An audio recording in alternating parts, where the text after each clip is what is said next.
pour les policiers que nous sommes, on se rappelle tous à peu près où est-ce qu'on était à ce moment-là quand même. Moi, je me rappelle très bien du coup de téléphone de la direction générale qui m'avise justement de ça.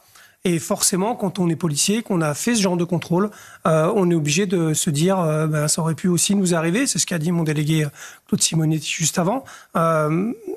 C'était extrêmement violent. Ça a généré, rappelez-vous, quelques jours après, une grande manifestation, parce que forcément, c'est dans une mission du quotidien où notre collègue a été abattu, j'ai envie de dire froidement, parce qu'en fait, il revient de Carpentras, ils ont fait une opération, ils sont sur la route, ils sont appelés parce qu'il y a une rixe dans le centre-ville d'Avignon, ils se déplacent sur place, ils trouvent pas les auteurs de la rixe, et en fait, en regardant dans la rue, ils voient une transaction de stupéfiants.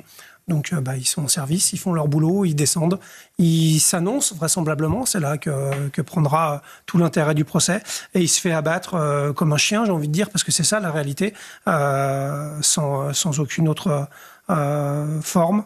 Et la personne prend la fuite. Donc, nous sommes très émus. Oui, parce qu'en fait, c'est quelque chose qui m'a beaucoup marqué, moi, dans mon mandat syndical, réellement.